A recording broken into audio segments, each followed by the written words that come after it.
Sorry, I gave it away already, so it won't be as fun for you the second time. That's all right. This is all staying in. No, I'm just kidding. Great! Part of Double P Media, doublepmedia.com. Spoiler alert, when this podcast talks about the books of his Dark Materials, it does so in the context of the most recent book. And when it talks about the television show on the BBC and HBO, it does so in the context of the most recent episode. You've been warned. You're listening to The Dust, a His Dark Materials podcast.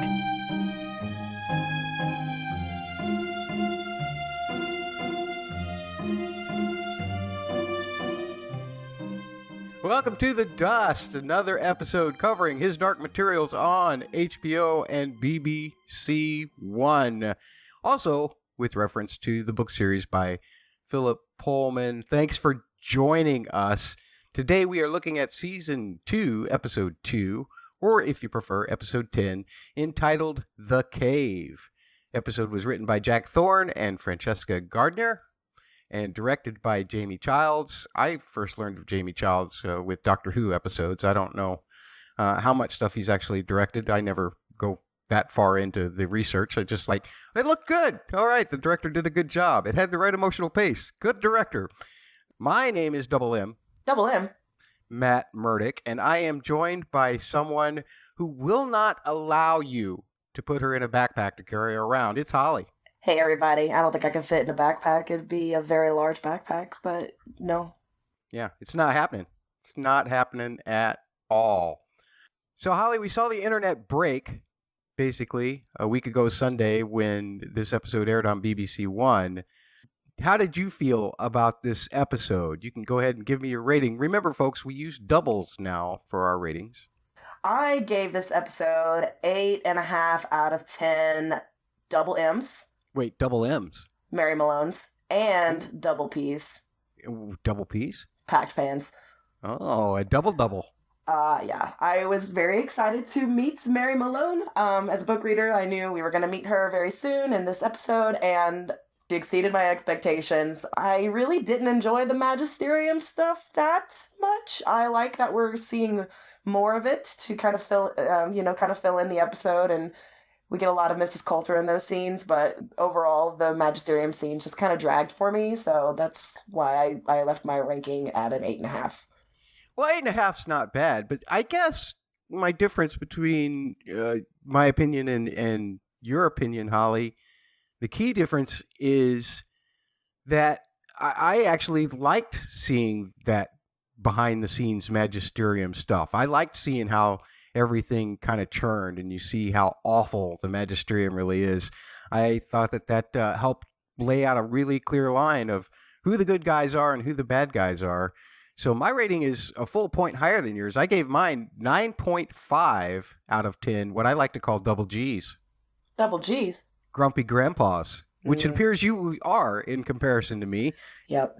In some ways, but not a packed pan, that's for certain. I do like grumpy grandpas, what can I say? So I really found this episode on the other side of the Magisterium stuff very beautifully emotional. I, like you, I loved the introduction of Mary. I thought that character was fabulous and that Simone portrayed her perfectly. I loved the Will and the Lyra stuff, especially in the garden when they were rebuilding the trust that both of them have lost. I thought you saw the kind of horrifically human stuff of the Magisterium and those grandparents, those grumpy grandparents. And I think the thing that really rose it for me, which I will get into in great detail in just a short while here, was Lorne Balfe's score. That, for the first time in a long time, made me really miss playing music for a living or creating music for a living, because some of the stuff that he did with this episode was...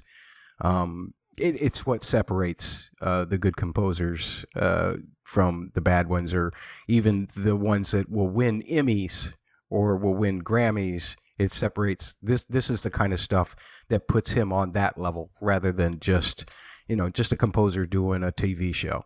just scrolling through Reddit and Twitter after watching the episode and seeing other people's reactions, a lot of people had really great things to say about the music. So I think it affected a lot of viewers. So very good job, Mr. Yeah. Buff. Yeah.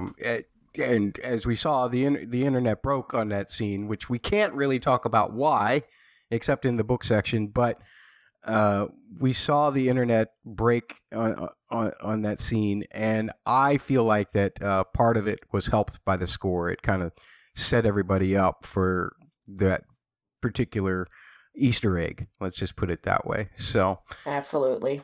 Yeah. What did you guys think about the episode? Listeners, we want to know because we're going to spend this whole podcast telling you what we think about the episode. But we want to hear exactly what you think about the episode. And the way you tell us is you tweet to @TheDustPodcast, all one word, on Twitter. Find us, follow us, and tweet to us. You can also send emails to dustpodcast@gmail.com. We don't get too many of those. You can call 314-269-0421. You can leave a voicemail if you'd rather do it that way. Remember, phones do work that way still. I know we don't use them that way, but phones, this grumpy grandpa is telling you, you can actually use your phone to leave us a voicemail, and we will be happy to play it on the podcast. I also want to tell you about another way you can use those pesky phones so that you can actually do something besides text people. You can call in to our fan call-in show on Tuesday nights at 8:30 Eastern, and we talk about the episode that aired on HBO the night before. Just call in and tell us what you thought of the episode. We put a special episode out at the end of the week with the fan call-in. Plus, I add a little bit of extra bonus music stuff in that podcast as well. How do you do that? Well, if you want the information, you can simply go to talkshoe.com for those details. That's talk, like what we do, and shoe, like what we wear. If you go to talkshoe.com and search for The Dust or His Dark Materials, we should pop up, and you can find out all of the information. Or just hit us up again on Twitter @TheDustPodcast. We're happy to tell you how to join us. Also, remember that we are now a proud member of the Double P family of podcasts. That's why we use a lot of doubles now when we do our podcast, double Ps and such, because it's part of the Double P family. And if you want to hit them up for all of their great other podcasts, feel free to follow them on Twitter @the word double, the letters PHQ. You can go to facebook.com, the word double, the letters PHQ, or you can search for Double P Media on YouTube. I'll give you a little cheat, youtube.com/user/fit and trim. That's FITTENTRIM. And right now, Bubba and Catfish, our podfathers, so to speak, are currently covering The Mandalorian on Disney+. They have a podcast separate from the main feed. It's called Parsec Passion. Check that podcast out. My musical analysis of Ludwig's score is also on that. I appear every week until they fire me. Speaking of music analysis, Lauren Balfe was very, very sneaky in this episode. He snuck in a lot of themes that we know, but made them sound like they were new. It was very interesting. He's a sneaky guy, and he really did a magnificent job with the music in this episode. And because of that, I'm being sneaky too. I'm going to put the music analysis section up front here first. And that's also a test, because we want to see if you're listening to the entire podcast, or if you're just skipping to the music part, or if you're skipping past the music part. We want to know what you think about this podcast so that we can make it better for you as we go along. And yes, Lauren Balfe does get the Sneaky Theme Award, probably for the year, because some of this stuff was really remarkable. A lot of themes that you know, but you may not have recognized. If you aren't into the music, here's your first test. You can skip ahead 11 minutes and 15 seconds. And if you are into the music, stick around. But if you're on YouTube, we don't do them there. So just wait a couple seconds. We'll be right back.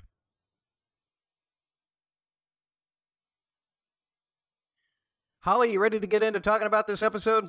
Let's do it. All right. Well, it seems like we're always going to get a previously on, which I'm okay with. This time it was only 50 seconds.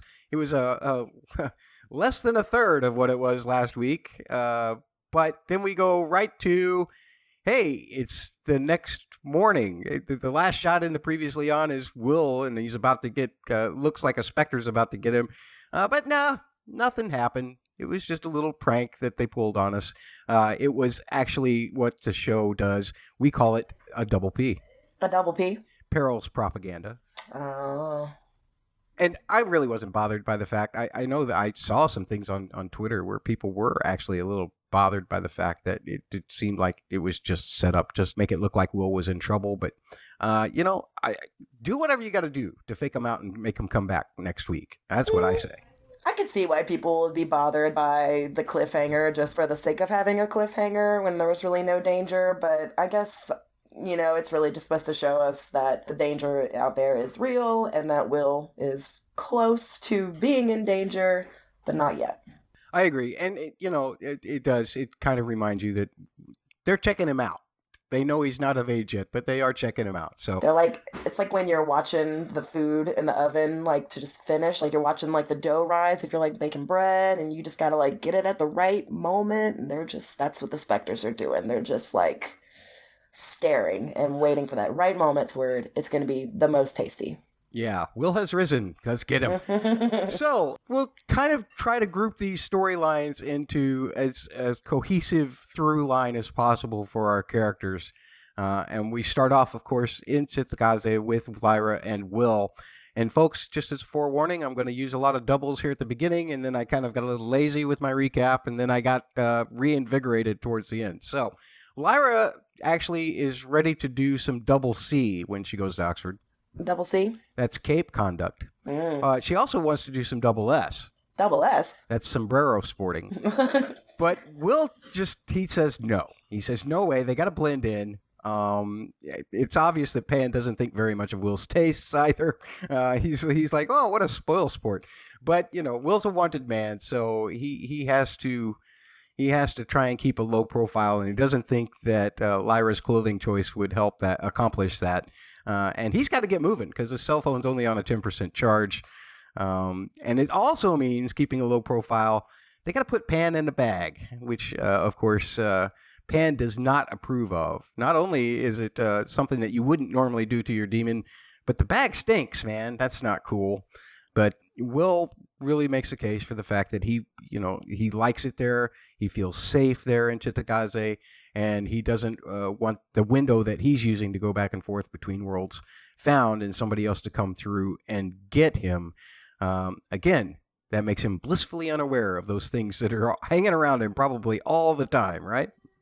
Why didn't Pan just become a moth and hide in Lyra's shirt? It seems like that would have been more comfortable for both of them. He could be, warm, in her shirt, just hiding, stay out of sight, close to her, instead of bumbling and bouncing around in a bag as she's running through Will's Oxford. I don't know. Yeah. I don't understand. Well, I totally see that. I feel like that they could have come up with a better solution, but this one was comical in a way. Not nearly as comical as Lyra throwing some shade on Will for him denying the hat. I love that. That arched eyebrow. I was just like, whoa, I don't want to make Lyra mad ever. I'll never come in on her clothing if I ever have to tell her anything. That's my Lyra face for this episode. And last week it was when she said, oh, don't grow up too fast or the specters are going to get you. And the face she made at him during that, it's just perfect, kid sarcasm stuff. I really like it. Yeah. And the cape, I thought she looked great in the cape, but Will and the Mole from The Incredibles definitely share a disgust for capes in general, so I guess that's good. It looks like Will has won this battle for reasons of, logic, but off we go. Will's door into Tsutsugaze is also near the gate, which his lets out on the other side near a gate as well. Lyra's ready to take charge. She just runs out ahead, and Will's like, oh, wait. Lyra runs out into the street of Will's Oxford and tries to tackle a car. The car pretty much wins, but Lyra says she's just not used to cars that fast. Pan is fine, by the way. Thanks for asking. And the Oxford, she does say, Will's Oxford does look a little bit different to her, and they walk past a parked car. But guess who's in the car? He's checking her out in the mirror. It's Lord Boreal. Yes, he's sitting in the car, and he just happens to see her, and bam, we go to opening credits. I was hoping they would keep the car hitting Lyra in here, because it happens in the book. Like, immediately she goes through the door and, like, boom, gets hit by a car. And it's not funny, but it's kind of funny. I'm just really glad they kept it in. So, sorry if that's a small book spoiler for y'all. This happens in the book. Well, She's fine. Yeah, Everything's it's only fine. not funny if someone gets hurt. And, she ended up with a scraped knee. She was actually playing it down a lot more than she probably should have been. But also, Will was probably being a little bit overprotective, which we'll talk about later. I really don't have much of anything here, except that during the course of the time when Lyra was running through Chitagase and then out to the street and then past Boreal's car, a lot of the themes, again, the musical transitions were great. You had the Children of the Prophecy, kind of just the accompaniment at the beginning when she was doing the whole changing of the clothes, and then it went to the straight theme when they were running through Chitagase and she was running through the gate.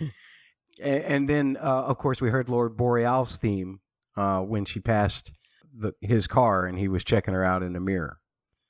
So we move on to Lyra's Jordan theme, the kind of the fun Lyra theme being played as she's kind of running into people and exploring all of Will's Oxford, and she looks for the equivalent of her own Jordan College, but Will has never heard of that. She goes running through the streets, running through buildings, totally not being a proper Oxford student, that's for sure. She's not blending in at all. But when she gets to the area where it's supposed to be, hey, it's not there. It's a construction site. And Pan notes that this isn't like our Oxford at all. Maybe they're building Jordan College right there. It just hasn't been built yet. Perhaps so. Maybe that is the idea. Will does start to tend to Lyra's injury, and I believe Lyra was probably lying, spinning a tale about falling from a tree, because she does like to lie. Even Mrs. Coulter called her out on that. And of course, Pan called her out on that a couple of times in this episode, but she was spinning a tale of how the librarian had to carry her all the way back to Jordan College from the Botanical Gardens. And that's when they find out that they have the Botanical Gardens in common in their respective Oxfords. And Lyra tries to find a comparison between her alethiometer and Will's phone as Will is doing his double S. Double S? A cell swap. Oh. See what I did there? Yeah. Okay. I'm a cheater. Just like Catfish, I cheat sometimes. It's a cell swap.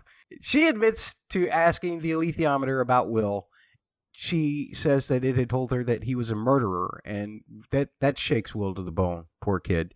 He responds that he really had no choice, but they move on, and Will is evidently a pretty popular guy because his cell, with an S, is buzzing and buzzing and buzzing with billions of texts on his phone. They're all from Mom. Mom is clearly worried, and he tells Lyra that he has to check on her. So he's starting to go running off, and he says that he'll meet her at the Botanical Gardens, the place where they both know where that's at 5 p.m. And, of course, as you mentioned or called him earlier, Holly, Double P. Double P? Well, you know the answer to that. It's Packed Pan. It's Packed Pan. Yes. See, he says that that Lyra shouldn't have called Will a murderer. Probably not very polite of her. Yeah. I guess Lyra was doing this out of naivete, but I'm not exactly sure that I would have compared my alethiometer to a phone. Although, by the way that Will described it to her, I guess you could say, I guess it kind of sounds like what her alethiometer does for her, giving her news and all of that stuff. But not exactly the same thing. He was being very vague in his description of the phone and what it does. And now that I think about it, I don't recall seeing any phones in Lyra's world. I'm sure they maybe exist, but what if they don't? And so when he says, "Oh, you use it to phone people," like, does she even know what that means? Yeah, it could be something that she's not all that aware of at all. I respect the fact that he was trying to be vague because he didn't, he knows now he's dealing with a multiverse. Smart kid. He doesn't want to contaminate another world with his thoughts and his inventions. Lyra seems to have no problem with that as far as her alethiometer goes. The other thing I think about as far as his cell goes, that's cell with an S, his poor mom I mean, can you imagine being a mother and your husband went missing a long time ago, and now your son has gone missing? You're already a troubled person. We know this about Will's mom. She's very troubled. And you send text after text after text, and there's no answer. Every time there's no answer, it just has to build and build and build in her anxiety. I felt terrible for mom at that point. Yeah, it's pretty sad. It is. It's very sad. Will's story is a sad story. It really is. Yeah. Just another thing about phones versus alethiometers is phones, while you do get some information, it does also tell a lot of lies and fake news. So I'm going to go with the alethiometer because it only tells the truth. It only tells the truth. Good or bad, it tells you the truth. Well, Lyra's going to be using that alethiometer as she makes her way to the Pitt Rivers Museum. She sees a poster that throws her in that direction. And she uses the alethiometer to figure out where to find the right scholar that she needs to talk to about dust.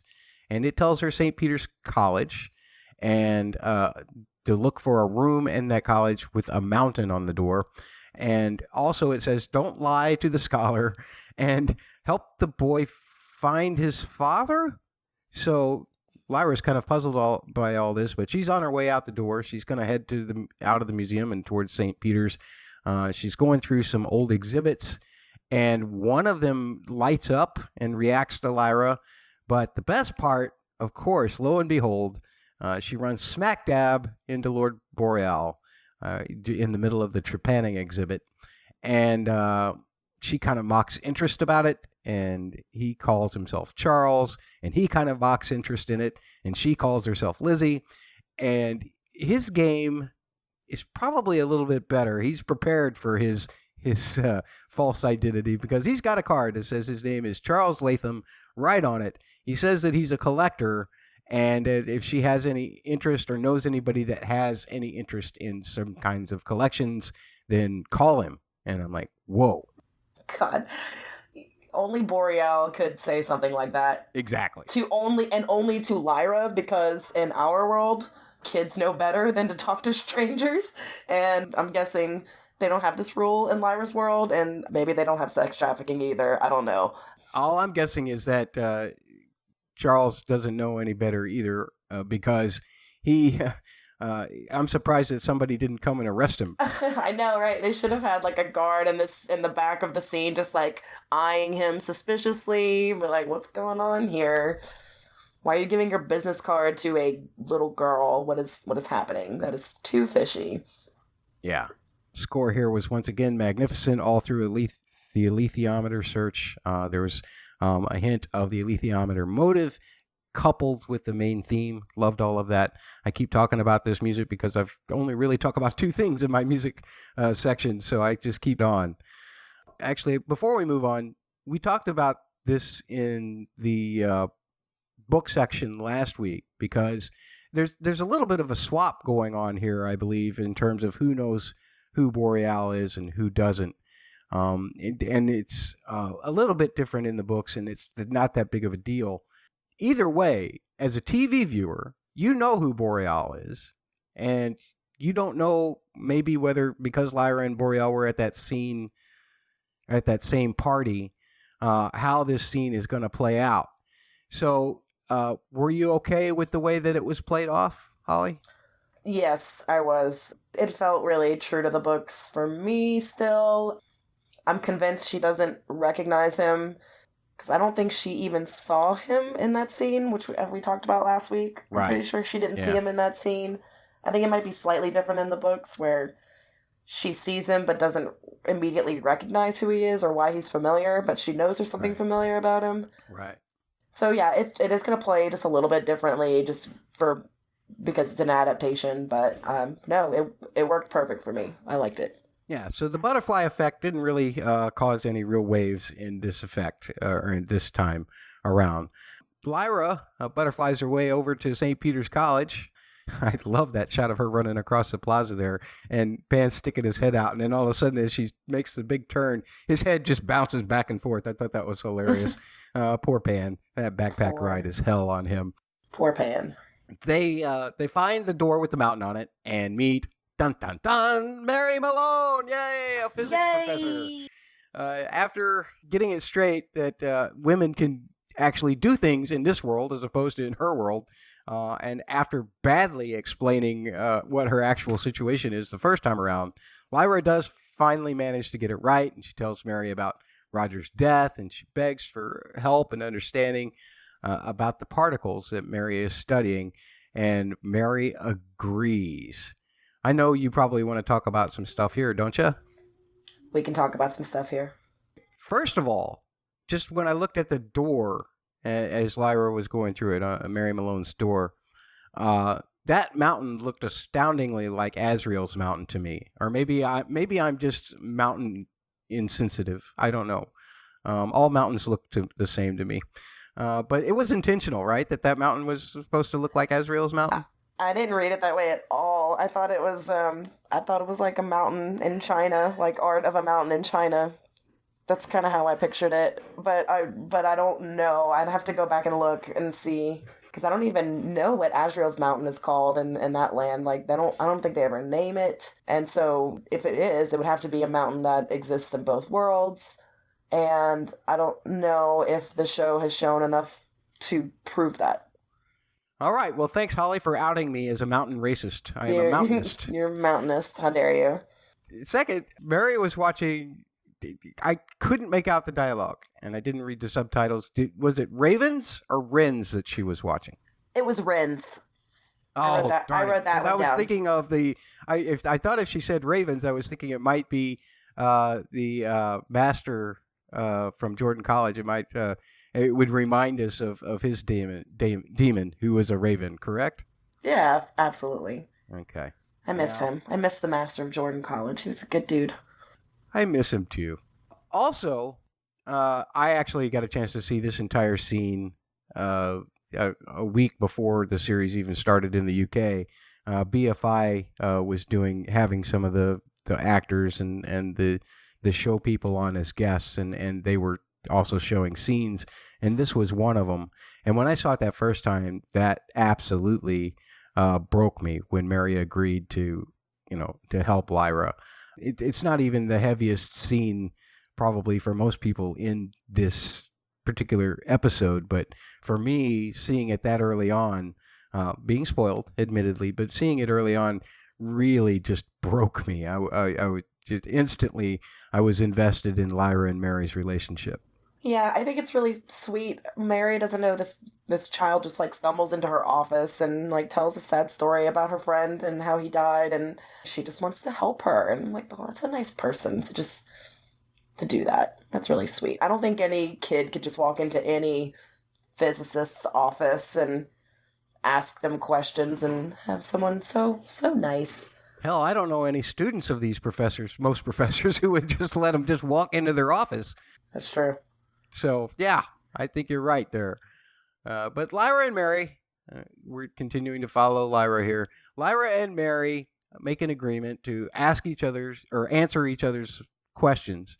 And Lyra's questions lead to Mary talking about shadow particles or dark matter, which is on the door, and how these particles seem to be conscious and responds to humans and human-made objects.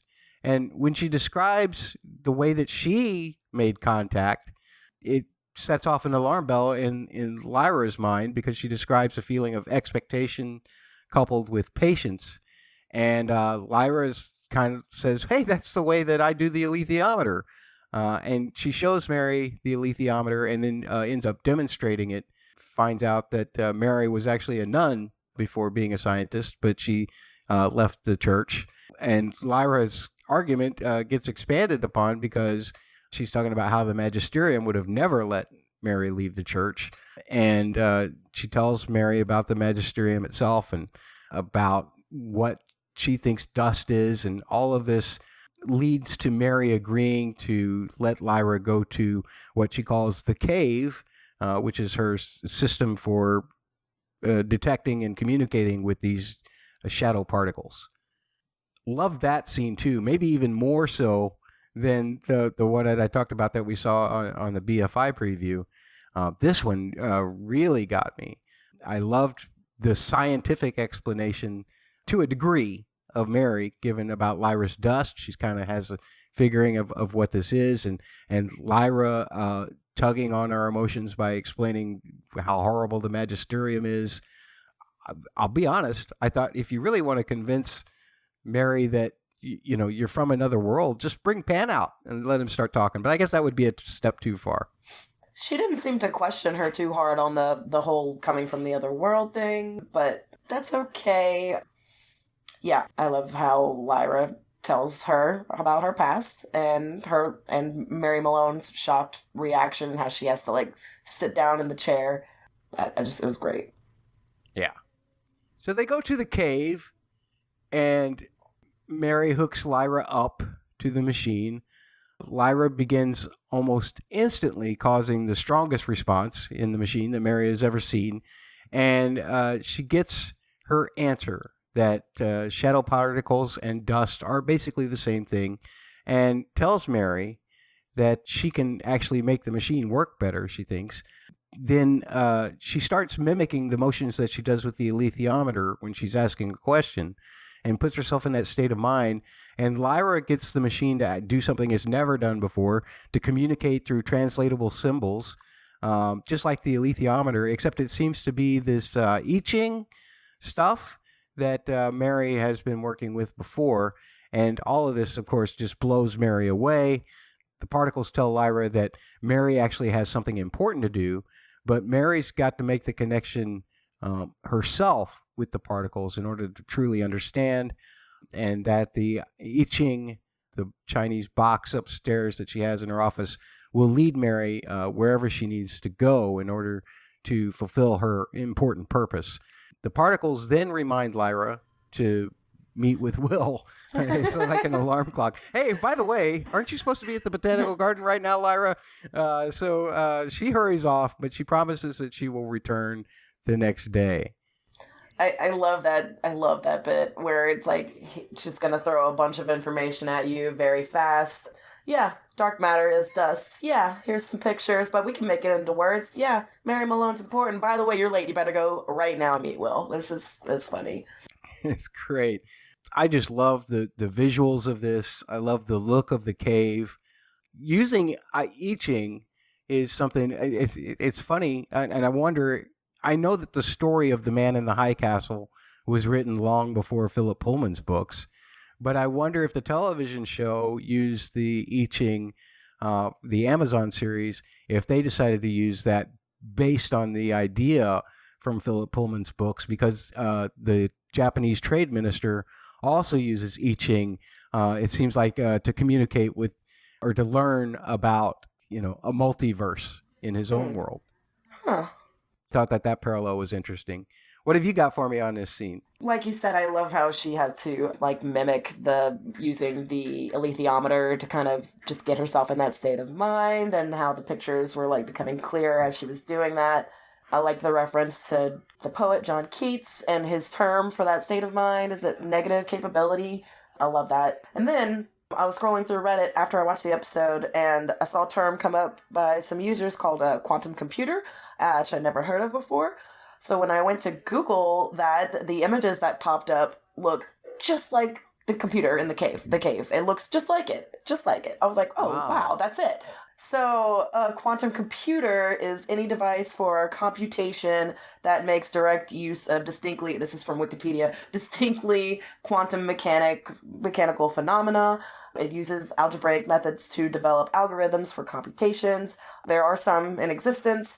It's used for things like cybersecurity, drug development, finance modeling, traffic optimization, weather forecasting and climate change, and solar capture. But in this case, Mary Malone's using it to see the dark matter. I just thought that was super interesting. And I guess it's possible that scientists are using this quantum computers to try to measure other like quantum mechanic things and things in other worlds as closely as we can predict those things. I loved it. I love the accuracy there. I didn't know.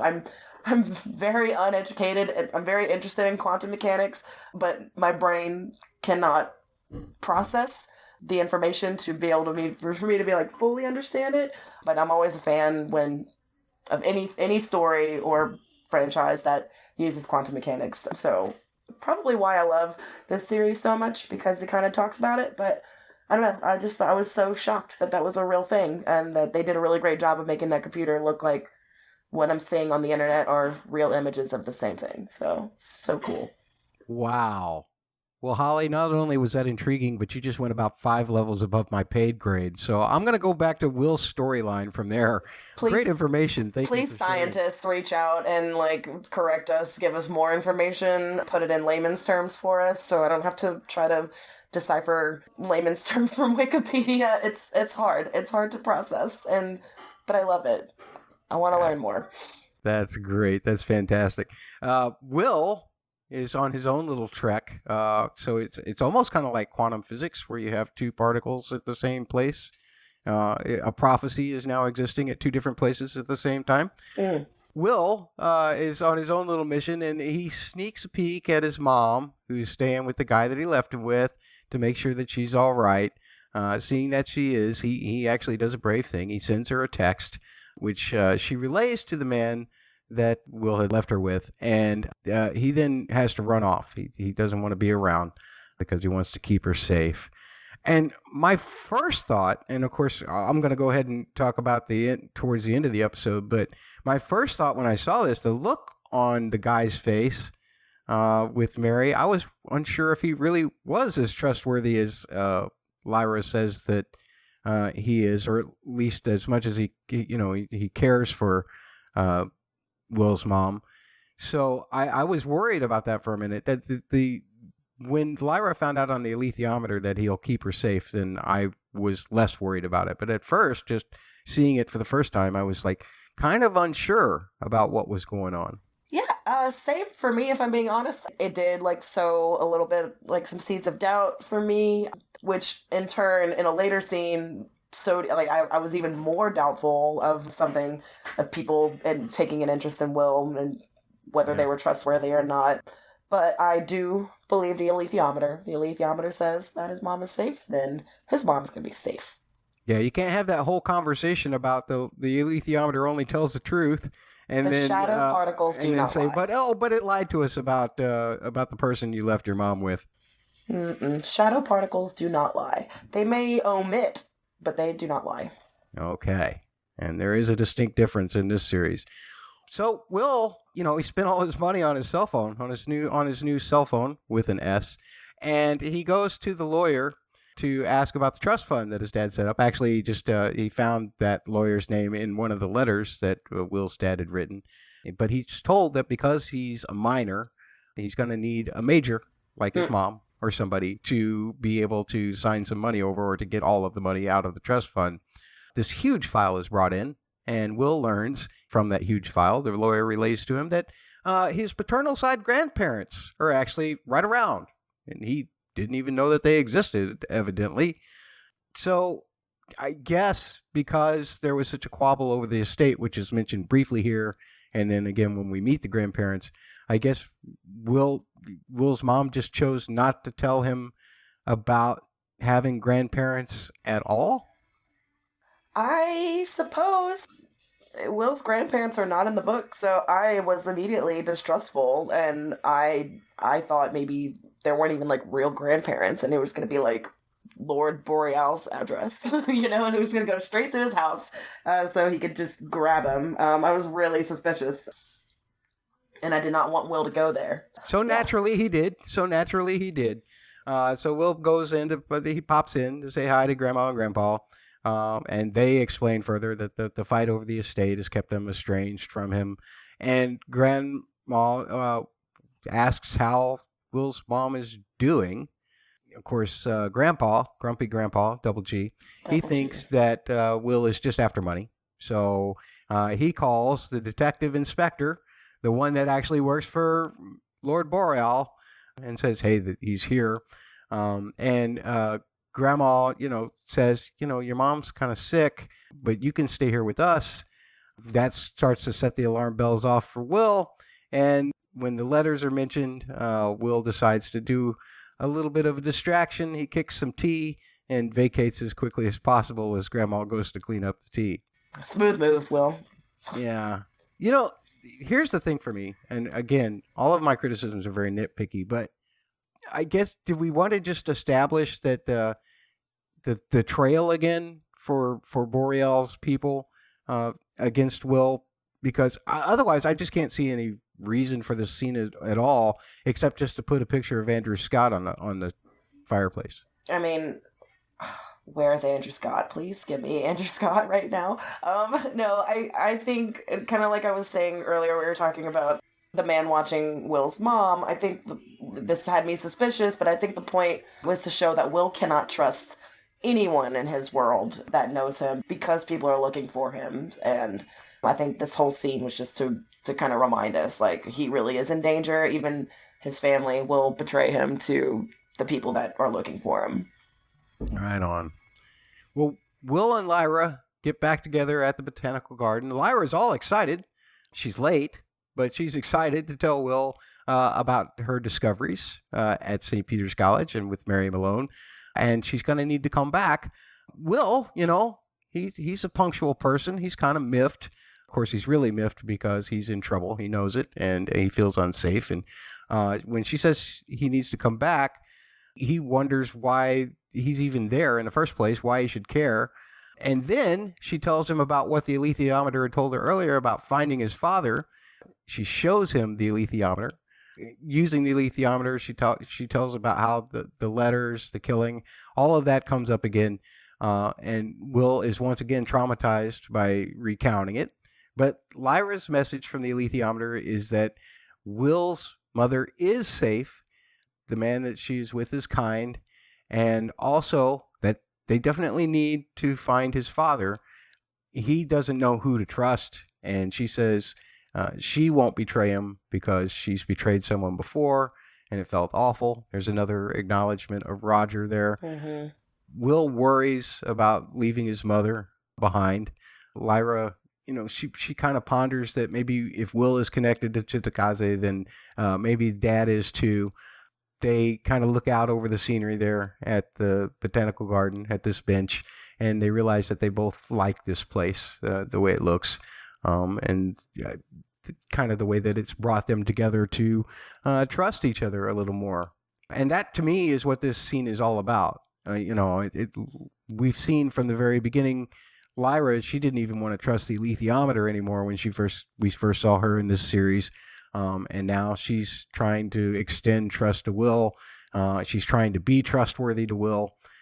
She kind of took the advice that the alethiometer gave her regarding Mary and just kind of strung it out through her whole existence there in Will's Oxford. It's a complete 180 turn from where she was at the beginning of this season, which I loved. And there was a lot of emotion in this scene. And I love that Lyra's putting her trust out there and offering it. So to me, it was huge. Yeah, absolutely. Definitely the most emotional scene for me in the whole episode. The location was so beautiful. Oh my goodness. Oh, so pretty. What a really nice place. I like it there too. Will and Lyra, yeah. I really like it there too. And we have a lot more to say about this scene in our spoiler section. There you go. We got to take a brief detour here before we lump everything else together, or we can just say we're starting everything else together. But after Lyra leaves, we're back with Mary Malone and a colleague of hers, Oliver, and they're talking about their experience or her experience with Lyra. Oliver's just more interested in money. He needs to get, how are we going to keep the lights on is basically what he said. But Mary seems pretty certain that Oliver will be even more convinced once he actually sees Lyra in action when Lyra returns. I don't know how money works in universities anymore. Oxford obviously is a high dollar university, but for projects like this, I would imagine you need a lot of additional funding. So I don't really blame Oliver for being a damper on it. It's like, wait a minute, you made the machine do this? Do you know how much energy that cost us? Do you know how much that cost us today? Okay, so yeah, I mean, he wasn't that exasperated about it, but I guess exaggerating a little bit. I am double-Eing. Double-Eing? Exaggerating exasperation. Oh, Okay. But I mean, where do colleges get this kind of money? I have no idea, but maybe Oliver will find some so that they can keep the lights on long enough for Lyra to do something else. But can't they just like apply for a grant or something? Is that how that works? I don't You know. gotta write grants. But there's a difference between being a brilliant physicist and being somebody. I know people who make a living just writing grants for other people. That's pretty amazing. They do it for musicians, but they totally they get paid well for it, and they do a good job. Everything else, and that means all of this stuff that Holly just absolutely loves. All of this stuff at the Magisterium. All my favorite bits. All her favorite bits. I mean, it turns out that MacPhail and Coulter did indeed succeed in their plan of a double C. Double C? Cardinal killing. That's killing with a C. MacPhail, see, I keep cheating. I'm taking a page from Catfish. MacPhail is graduated to quote unquote acting cardinal, and he at the funeral he tells this tale of witnessing the witch strike the old cardinal down, and he basically declares war on the witches, and despite his grief, he's got to cut through that like a knife. First thing, did it feel like to you, especially by Mrs. Coulter's reaction, that she felt like he was talking about her more so than the actual witch? Yes, absolutely. Oh, that's good stuff. Yeah, I love that reaction. Ruth Wilson is amazing. I love that. The other thing is, Will's already in the very first episode had a vision of this knife, and now we have people on the other side, the Magisterium, who know nothing about the knife, just using the knife half-heartedly as a reference of cutting through like a knife. Do you think maybe the wording and the, if you even want to call it foreshadowing or thematic connection, metaphor, I think it's just a little bit too over the top right now. I mean, yeah, we get it. The show's Twitter has been telling us for the last 2 months it's about a knife, but now they got to tell us in the series too. Yeah, and even going back to season 1 in the intro, that knife was there in the intro too. So it's like, what's up with this knife? If you weren't interested in the knife yet, they're going to make sure that you are by the end of this episode, I suppose. Anything else about Father MacPhail there?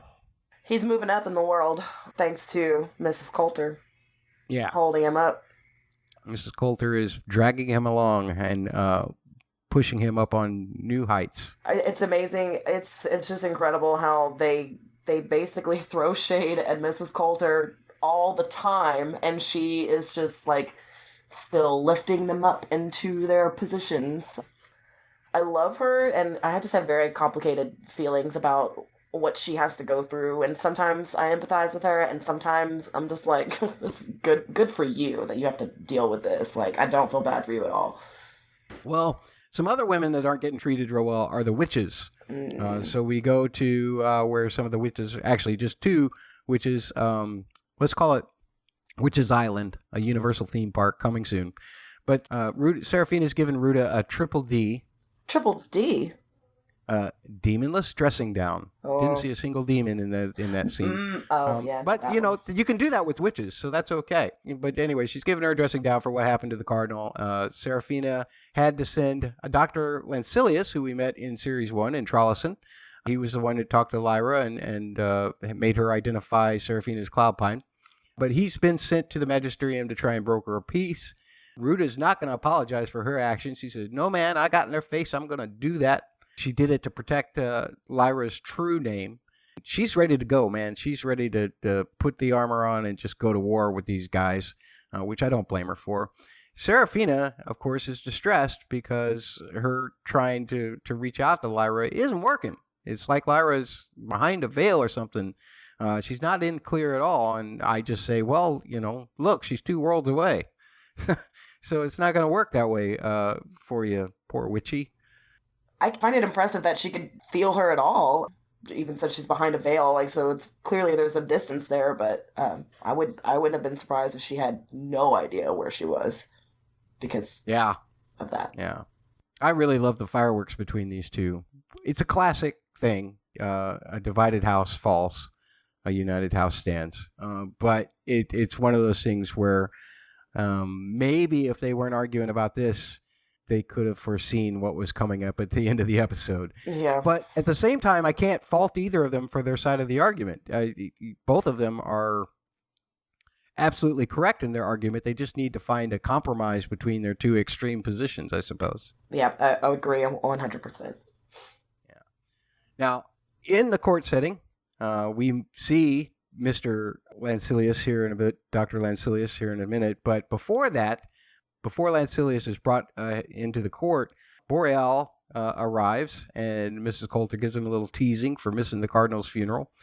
She clearly didn't want to be there herself, but she would have been maybe a little easier if she hadn't been alone completely, getting dressed down by all those people.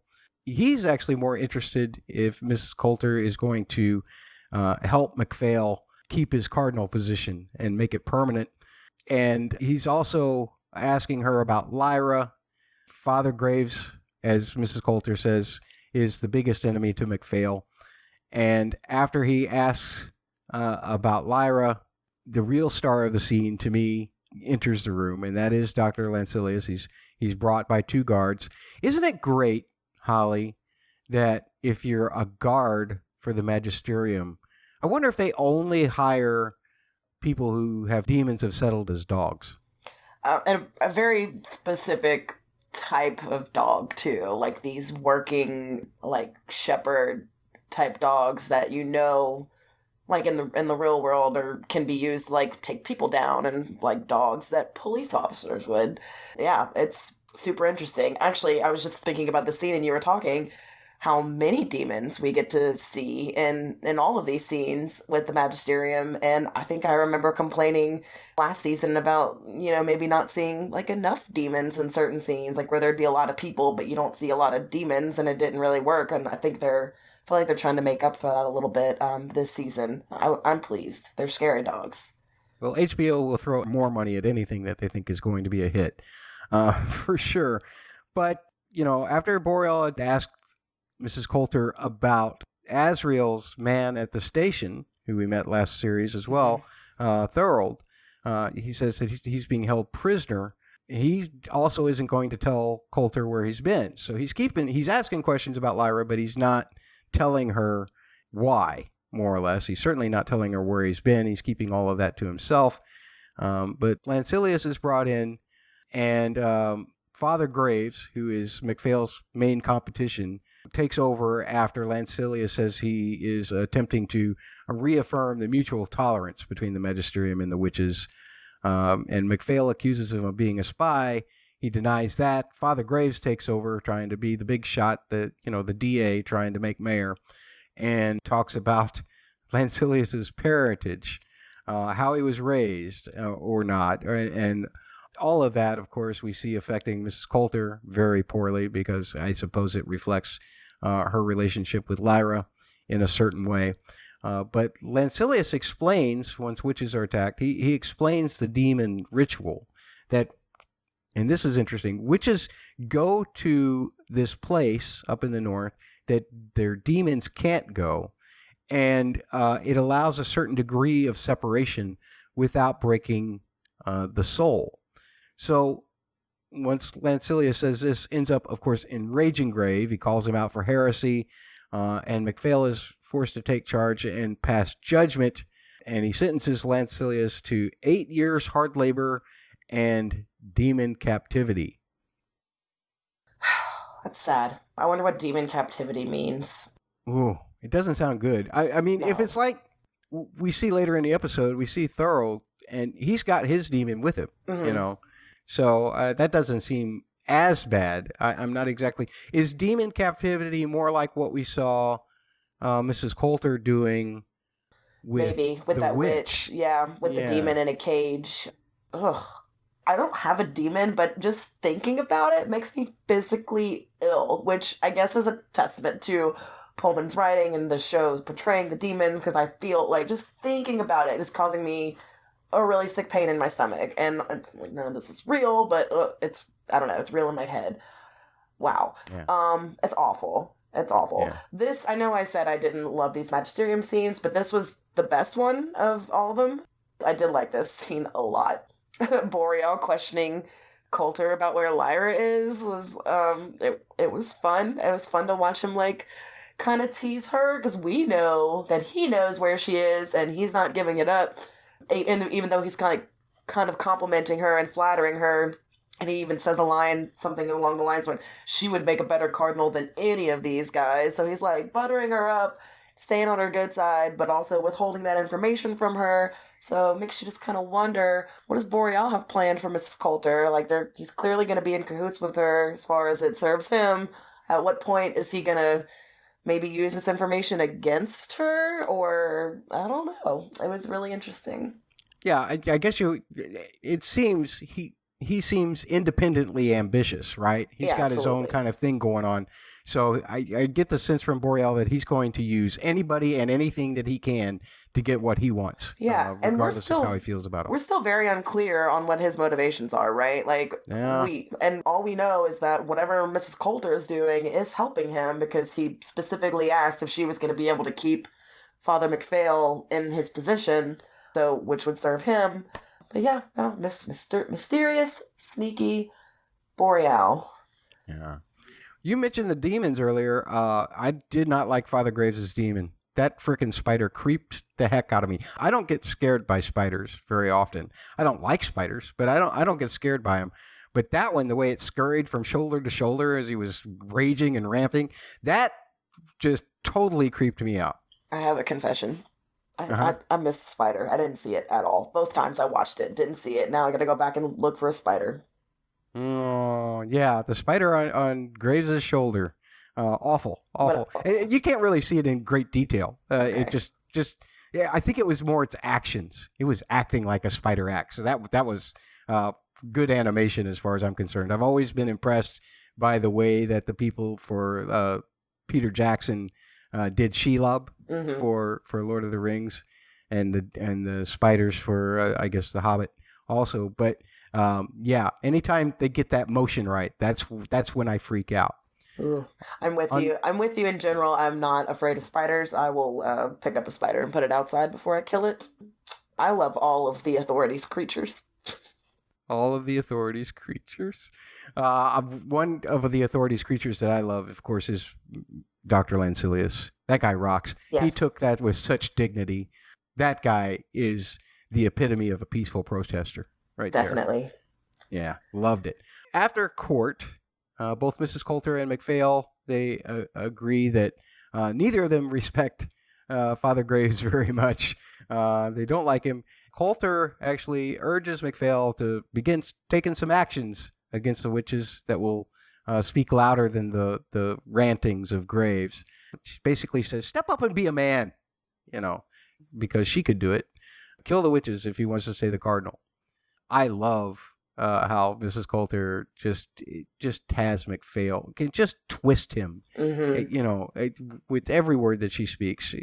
She can just make him, he's just her servant. Yeah, that's basically what it is. He's a puppet. They're all her little puppets. And It's amazing. Like we just talked about earlier, they go from basically belittling her to end up doing whatever she wants anyway. So much power. Damn. Yeah, Ruth Wilson just knocked this episode out of the park. What episode does she not? Father MacPhail. He's got to get a little AA. AA. Authority assurance. He's got to have his demon with him. Yeah. And a candle, because that's important too, evidently. An order to do some airship witch cleansing is brought to him to sign. Also, he gets some well wishes offered for the vote on becoming the permanent cardinal, I suppose. He ends up having a conversation with his demon about how all of this was a necessary sin, which I believe includes killing the cardinal as well as what he's about to do. Mm-hmm. But his demon, Octavia, is saying, it's a sin nonetheless. So you got to atone by holding your hand out over this candle, and I'll sit here and hiss with you. I loved Octavia's hissing with him as he was grunting and she was hissing.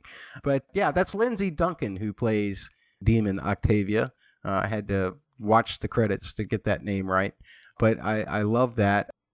Have you ever noticed how in these movies when when they're trying to portray the church as bad. They do terrible things, and then they go and they flog themselves. Mm-hmm. I guess this was the authority version of flogging. Yeah, for sure. That's a skink, by the way. That lizard, that the demon is a skink. If in case you didn't know, if you are interested in those things, I was like, oh look, a skink. They're everywhere. What's up with the crack in the wall? It's really weird. It's like not a whole room. I thought it was just a window. Oh, is it a window? Okay, that's a weird window. But there's a shot. That kind of makes sense. There's a shot of the Magisterium, and the way it's laid out, you see the outside shot of it. I think you can kind of see thin windows on the outside of that building, but I'm not sure. Don't quote me on that, folks. Or do, and come back at me on Twitter. Again, at Musical Concepts. Or you can tweet to at the Dust Podcast on Twitter. It's an interesting room design for sure. You go pray into the light. I don't know. I thought it was weird. And the imagery kind of works with the intro and like cut, through the logo. But even though it's this one in the room, it goes straight down. Whereas like in the logo, it's like diagonal. It's just interesting imagery. Yeah. Not only that, but it reminded me of its own kind of cell. And I can only imagine that working for the Magisterium or within the Magisterium is a prison all itself. Absolutely. I think so, too. Good call. Yeah. Mrs. Coulter makes her way to the cells and visits Azrael's old assistant, Thorold, who was mentioned earlier by Boreal. She scolds him, of course, for she gave him every chance to escape. She gave him all the chances in the world. But then she tells him that she's worried that Lyra is in danger. And he tells her, hey, she was at the lab. And that freaks her out. And he also says that Azrael was willing to do the intercision to use that energy to do the window. But of course, he had Roger instead, so he didn't have to do that. Mrs. Coulter figures out that Lyra has followed Azrael through the window that he made. She marches out, doing her world-famous hallway walk, which she does at least once a season, maybe 3 or 4 times a season. Loved it. But the thing is that the way she was reacting to Thorold, I can never tell. I mean, Ruth Wilson's a great actress, of course, but we know that Mrs. Coulter's equally as good an actress, so I never know if she's actually horrified by what might happen to Lyra, or if she's just thinking how she can, or she's horrified because it might ruin her plans. Ooh, interesting. I felt that Mrs. Coulter, that was like her being the most genuine in that moment. Okay. For me, I don't know, but I always feel that way when it's about Lyra. I felt like, no, she was really worried when she walked out of there. I think she was truly scared for Lyra, not knowing what was going to happen to her, where she was. Also a little bit scared just for her own, sake and plans and what that would mean reflecting on her, but more felt like that was her mother moment in this episode. Like that was her being a mom. 100%. I'm just never sure. I just throw my hands up and go, do I like you? Do I not like you in this moment? I don't know. I liked her in that moment because I felt like she let Thorold off easy, like she could have been angry at him for withholding this information from her, even if this is the first time they're meeting, but she wasn't angry. She gives him a genuine thank you and then leaves. I'm like, wow, that's what made it real for me. It's just how she treated Thorold after he gave her that information. She was, I don't want to say kind, but she was genuine. I don't know. She was like, oh, okay, I got what I needed. I need to go now. Bye. So we move on to the Magisterium airships. They're approaching the Witches' Islands. They're loading up bombs as they go. Meanwhile, the higher-ranking Magisterium clergy are being walked in by their guard dogs, getting locked into the courtroom to vote on a new cardinal. And thus begins this fantastic montage of the clergy voting MacPhail as the cardinal. Serafina and Ruta and the other witches are watching their sacred place being burned by the bombs from a nearby shore. And it's all done in a double S. Double S. A slow-mo showcase. You know what? I was just about to say this felt like it dragged on, and that's probably why, because it was in slow motion.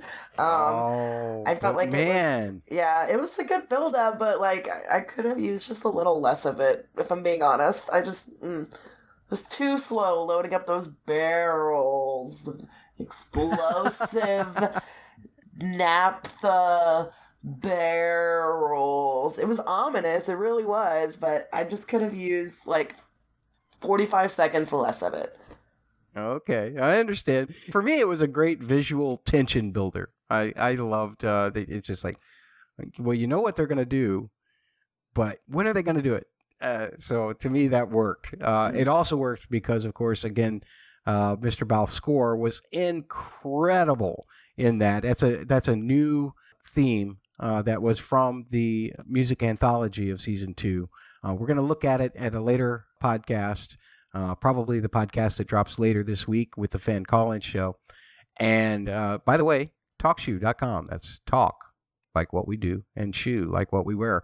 Go there and search for His Dark Materials. You'll find us on Tuesday nights, 8:30 Eastern Time. Tuesday nights after a new episode airs on HBO.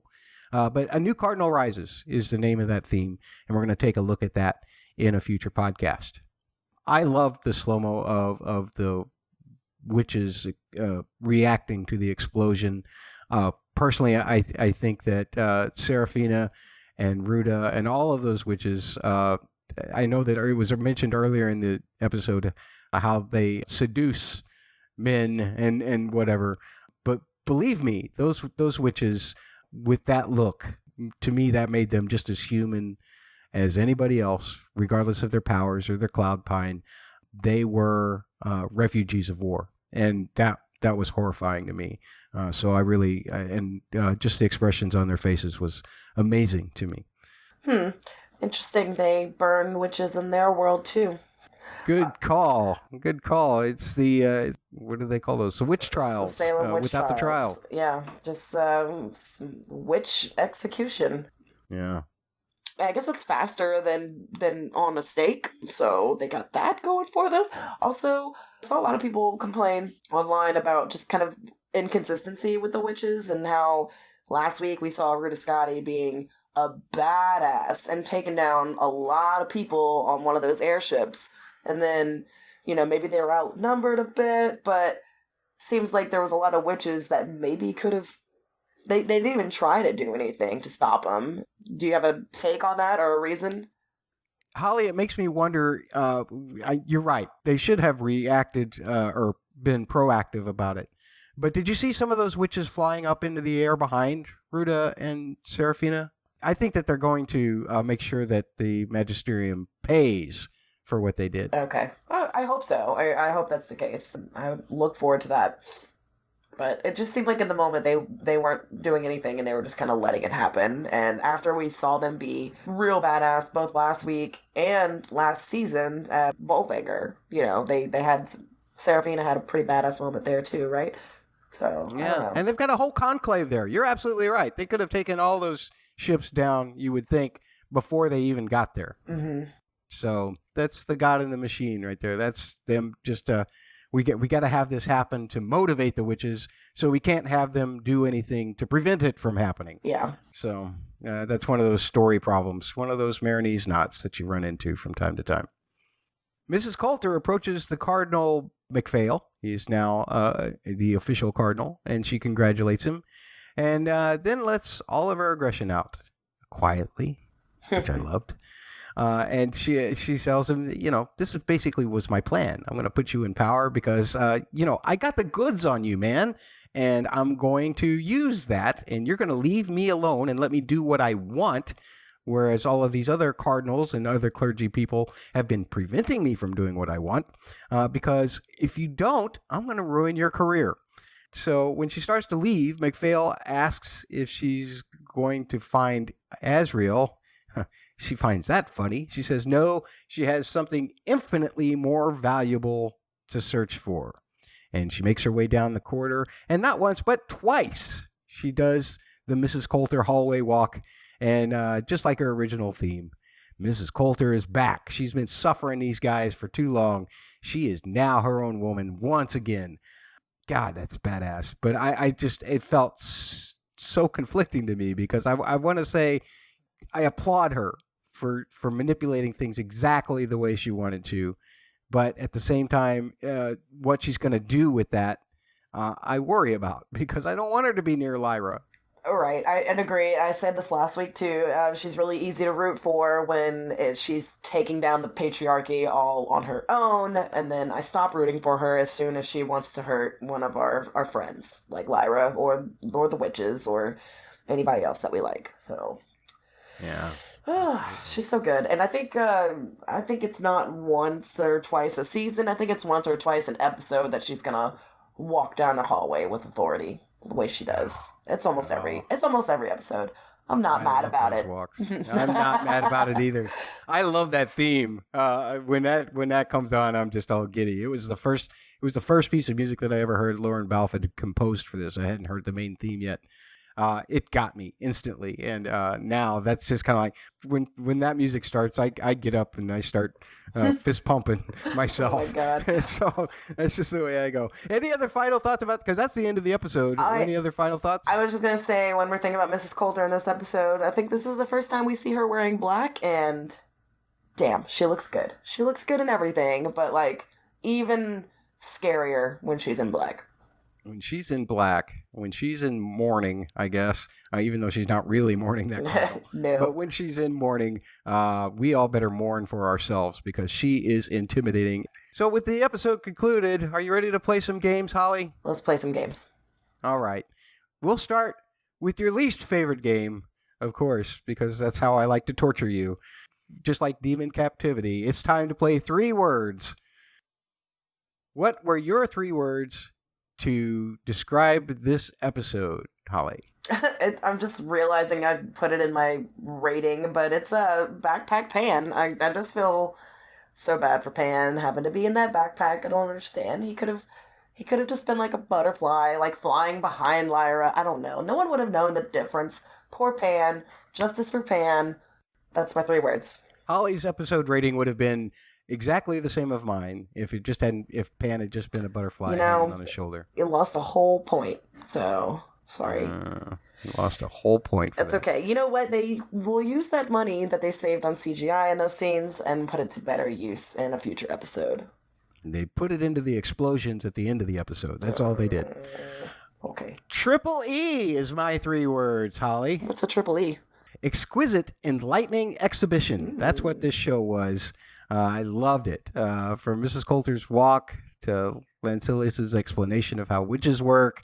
That was another 3 words that I had considered, how witches work. But the effects were fantastic. The delve into the psyche of everybody. Will, the Magisterium, Mrs. Coulter. I mean, this episode, and of course, just the deep, deep, deep, deep score.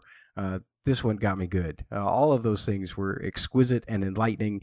It was quite an exhibition of that. We got a Twitter reaction to this episode from a friend in the UK who saw the episode before the US did. And it is from @mile_L_V.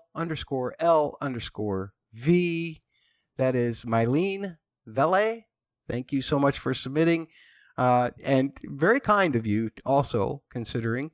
It says 3 words: Mary, Dust, Mary. Anything else might have spoilers. So we appreciate you trying to take care of the fans who don't want to be spoiled. Thank you very much. It's very hard, we know.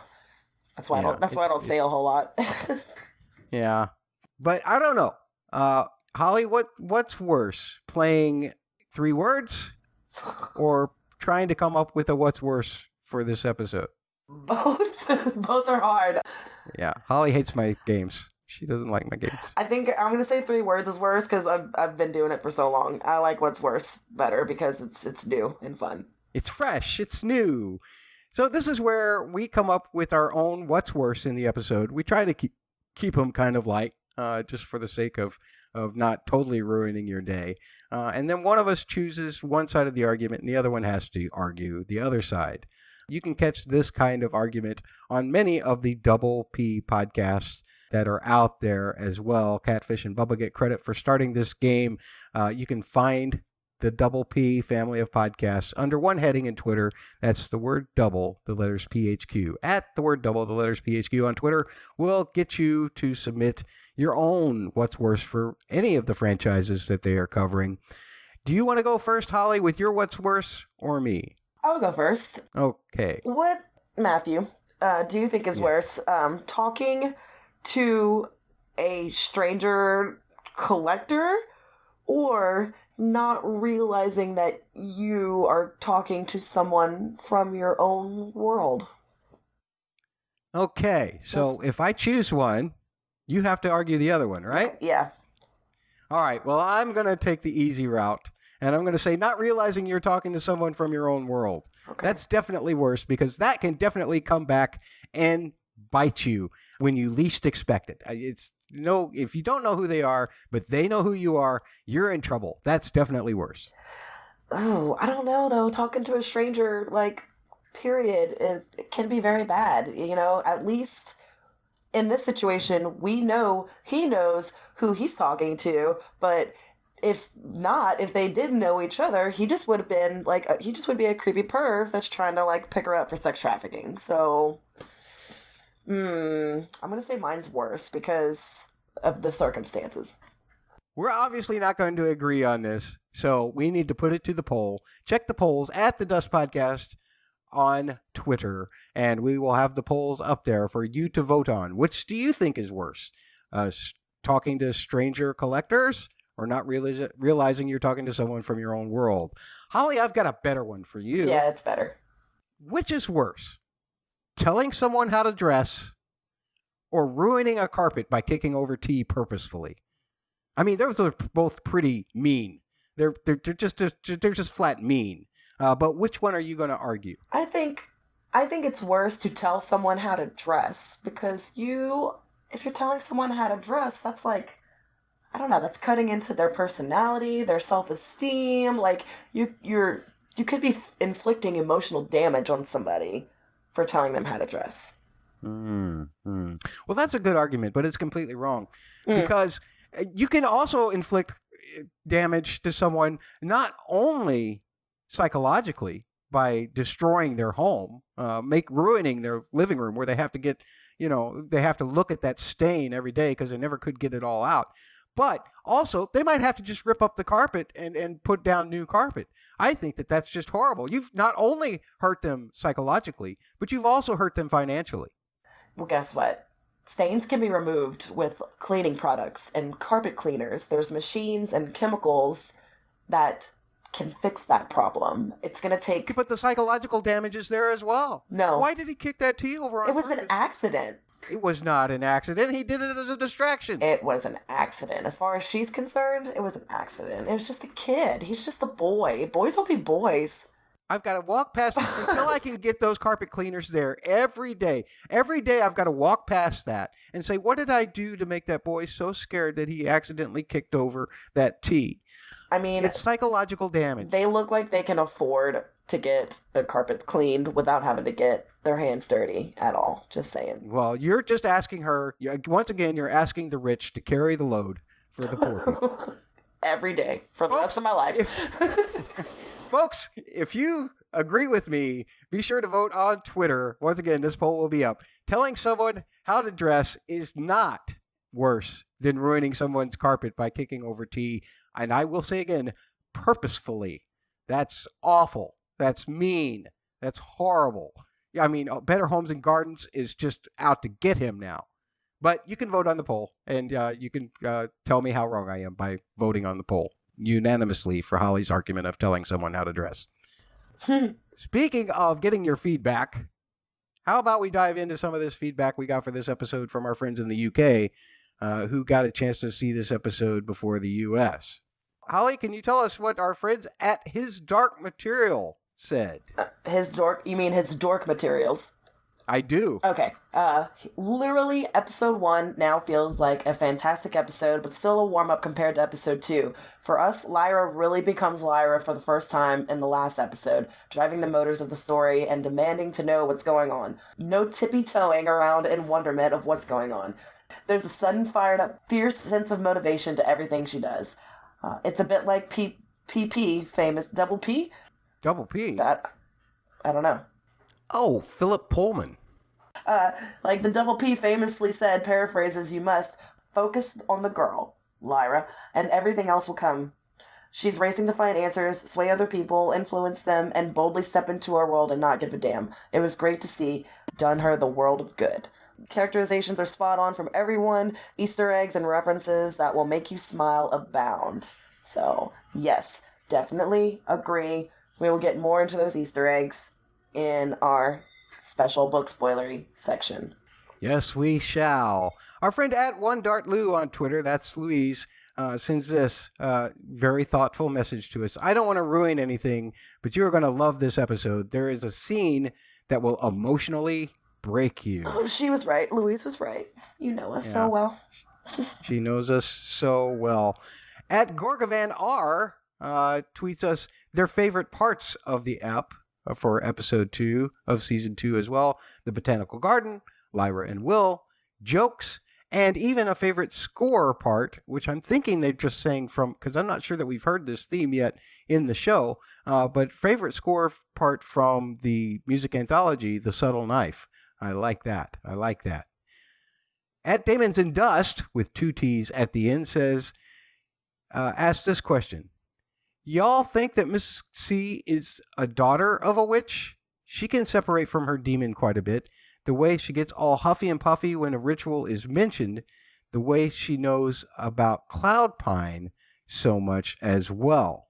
Tell me what you think. And she and Demons and Dust with 2 T's actually sent this out to several of us, to Twitagaze, as well as his dork materials.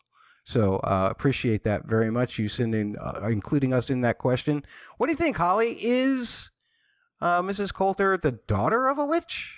I don't know, but I did notice how I forgot to mention this when we talked about it, but during that scene, they definitely cut to her when that ritual was mentioned, and it does raise questions because we do know that Mrs. Coulter and her monkey can be pretty far apart, and she can handle it better than most humans with demons can. So, it's really interesting. It seems like it could explain some of her characterizations, just how, I don't know, I want to say witches are manipulative, but her powers of manipulation are really strong. I wonder if that could be a witch's trait. I don't know. I'll have more to say on this in the book talk at the end of the podcast, for sure. That sounds good. To me, the thing that also, though, I just wonder, I mean, I can't foresee, I mean, obviously, Mrs. Coulter might be an exception, but we've also not only seen Mrs. Coulter be able to separate from her demon, but we've also seen her abuse her demon. We've seen her hit her own demon, which has to cause her own self-pain. She punished the poor golden monkey, the poor golden monkey. It's as atrocious as she is sometimes, but she punished it after Lyra had discovered about the separation in the first series. So I don't know if there's a parallel there or not. We can talk more about it in the book section, I do suppose. Speaking of book section, we have one other tweet from @DragonfellUK, and we're going to split up part of this tweet in this TV-only section, and we'll answer the other part in the book-only section. But in response to Series 2, Episode 2, Jonathan tells us, again, that's @DragonfellUK, loved it. The pacing with Lyra and Will is slow, but it needs that to allow their relationship to grow. I think that's all that we can say about from that part of the tweet. So thank you for those thoughts. You know what? I didn't really think about the pacing between Lyra and Will. I thought it took a great leap forward in that scene in the Botanical Garden, where they basically went from feeling each other out in this episode to, it looks like, establishing a real trust between each other at the garden. Yeah, I didn't think I think the Will and Lyra pacing, for me, it's working great for me. I love it. And I think we had feedback last week about things moving fast. I didn't agree with that. And I don't agree with it moving slow either. I think we're right where we need to be in the second episode. I think it's going good. Maybe I'm just not good at talking about pacing or thinking about it, because I felt like the Magisterium stuff were the slower scenes that dragged for me, and I just wanted to get through them to get back to Will and Lyra. And I took a different approach. I thought the Magisterium scenes were very interesting and somewhat emotional, compelling, some of them. So I really enjoyed them. But folks, we want to know what you think. We're about to leave the TV only section, and at the end of the end music, we'll be into books. But if you have any thoughts about what we've said so far, feel free to tweet at The Dust Podcast on Twitter. The Dust Podcast on Twitter. You can send emails to just dustpodcast@gmail.com. Sorry, I couldn't get the. That was already taken for some reason. 314-269-0421 is the phone number. Please leave us a voicemail. Leave us a voicemail. And don't forget that we are also, if you want to talk to our bosses, if you want to complain about how we act on this podcast, if you want to say, Matt uses too many doubles and he doesn't use them as well as you guys do, the Podfathers, Bubba and Catfish, feel free to tweet at the word double, the letters PHQ on Twitter, or you can even hit them up on Facebook, facebook.com/the word double, the letters PHQ, or you can comment on the YouTubes that are presented on their YouTube page. The videos, you can leave comments there. Just search for Double P Media on YouTube, or you can simply use this little cheat URL, youtube.com/user/fit and trim. That's FITTENTRIM.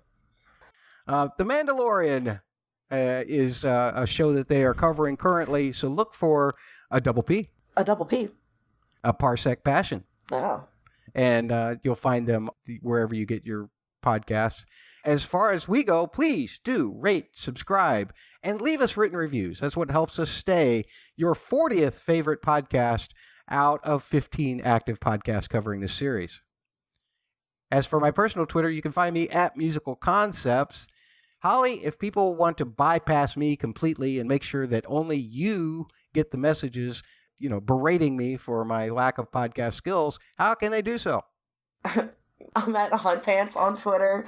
HUNT Pants. I don't know. I've never tried spelling it before. That was weird. Sorry. It's just like my Twitter handle. It's weird. It's weird. I'll bring it back. That's the inside jokes. We're way inside on the jokes now. It's time to let you inside of the book reader section too after the end music. But in the meantime, we will let you go. Remember, TV only people, if you don't want to be spoiled about anything, don't stick around anymore. We love you for sticking around this far. We'll talk to you next time on The Dust Podcast.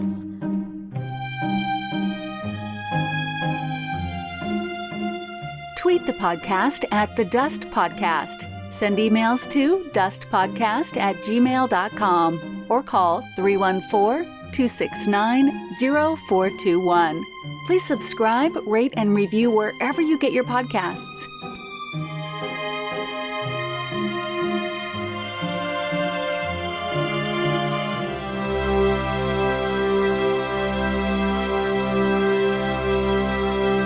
Part of Double P Media, doublepmedia.com.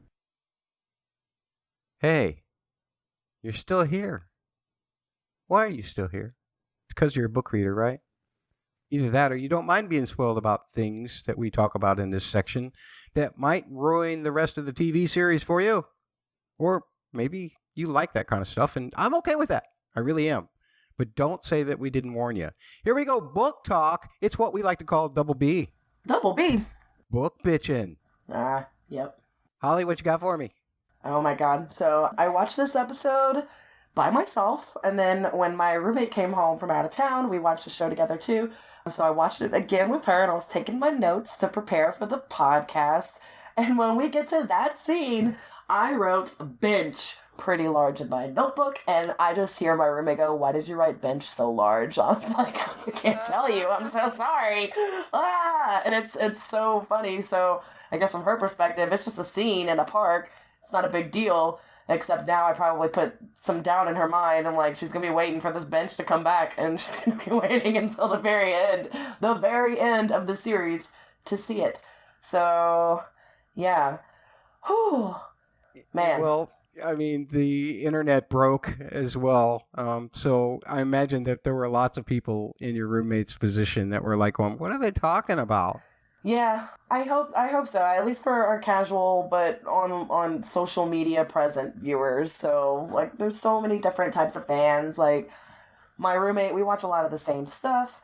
Does she go on Twitter and, like, look at what other people are saying like I do? No, she don't. She just watches it and then moves on with her life. Oh, lucky her. I know, right? It must be so easy being her. It's like, just move on with your life and not have to overthink everything that you saw. I'm not kidding. I mean, I saw about 50 benches pop up on the hashtag His Dark Materials timeline Oh at my the same God. time. It was That's crazy. Oh And my God. lots of crying emojis. I mean, oh my. And yeah, there's lots of feels that, especially, I guess if you consider, I love the way the show has approached this because this is the place where they first start to trust each other. So it makes sense Yeah. that this is where they would choose to, like two quantum particles, chose to be the same being in one place or at two different places at the same time. So sad. Oh my God. I didn't cry. I didn't cry. But man, it was just, I'm sorry, I don't have words. It's just like, oh, it's so emotional. I guess to decompress from the emotional side of it, it was very interesting watching our UK viewers be like, okay, but that's not in the botanical gardens. So the location is actually not accurate. And I don't know if you already knew this, Matt, but in the Botanic Gardens at Oxford, they have this bench there that it's like an homage to His Dark Materials, where they have a bench with a plaque and like a statue of Pan.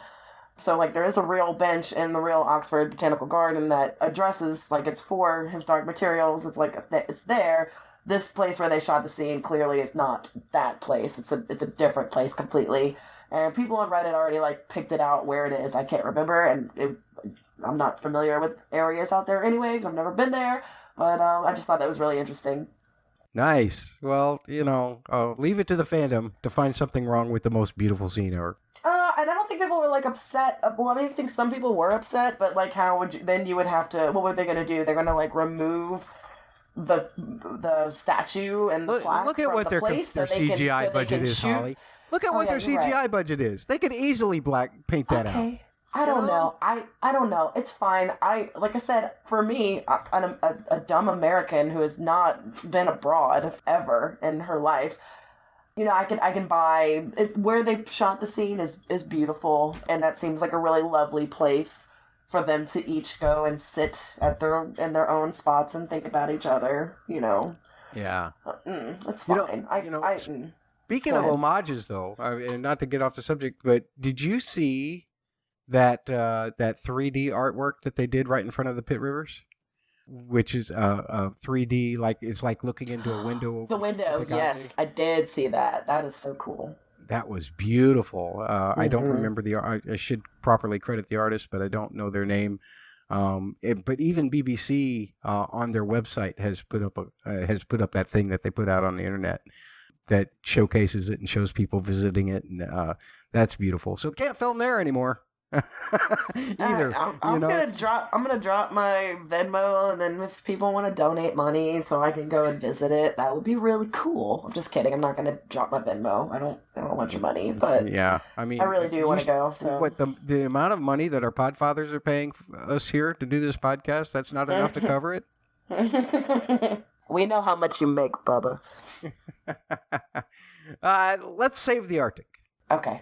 The Pit Rivers exhibit and the True North. I love those, the whole idea of the fact that, and it's true in our world for sure, that, global warming has caused a great deal of panic for the Arctic.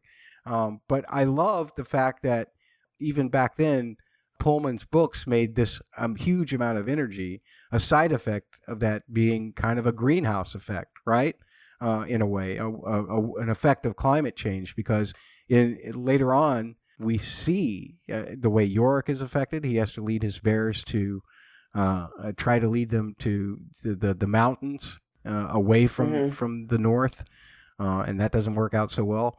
So I loved that those posters that Lyra found were all about saving the Arctic, and how that's kind of almost a quasi multiverse, I guess, foreshadowing for what we're going to see happen in Lyra's world. For sure. What else you got?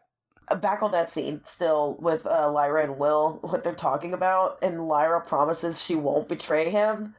And that just made me really sad, because we know in the book she is going to accidentally betray him, and it's awful, and she feels terrible about it. And Boreal uses like the oldest trick in the book by just like kind of like firing off these questions, and then it's like, oh, so how's your friend, and blah blah blah, and how's Will doing, and he's like, and then she answers, and then she's like, oh shoot, I just gave Will away, now he knows. So that's what I was thinking about. I don't know if they're gonna kind of do that reveal the same way. I kind of thought they would, just by her making a big deal about how she's not going to betray him. Like, I feel like she has to betray him now. Yeah, even exactly. if on accident. Exactly. I feel the same way. I feel like they've set it up. It was basically a hit you in the head for a book reader, I think, moment, because it's like this way there can be no doubt. We've seen the way her betrayal of Roger has affected her. So I imagine they're even going to play this even more to the hilt with Daphne when they do that stuff. Okay. And we kind of discussed briefly in the earlier section that Will didn't have grandparents in the original trilogy, but you said you might have something more to say about that. Forgive me if I already said all of this and without realizing it, but I think they're mentioned in the book, but they kind of mention the rift between his mom and his grandparents because of the disappearance, so he didn't really know them. I don't think he really thinks about them too much in the books, like as people he can go to keep him safe. I think he's probably mad at them because he got mad at his mom. I don't remember the full context of that, but just watching the episode, I'd forgotten. Like, I was like, grandparents? Like, well, we definitely don't see Will's grandparents in the books. Like, is this going to be just Lord Boreal just waiting in the wings? Like, and, they're just going to bring him to Boreal's address and this is your grandparents' house, and then he would just have him. I was just immediately suspicious. And then surprised that, like, oh, no, he actually does have his grandparents. There's his dad's picture. Okay, and then when his dad, and when Grandpa gets up and calls the police, I was like, okay, yes, I was right to be suspicious. Like, they were they were informed that Will might try to come looking for them and that they need to contact the police if he does. So it all kind of worked out the same regardless for me. Yeah. I don't know. It was a good addition.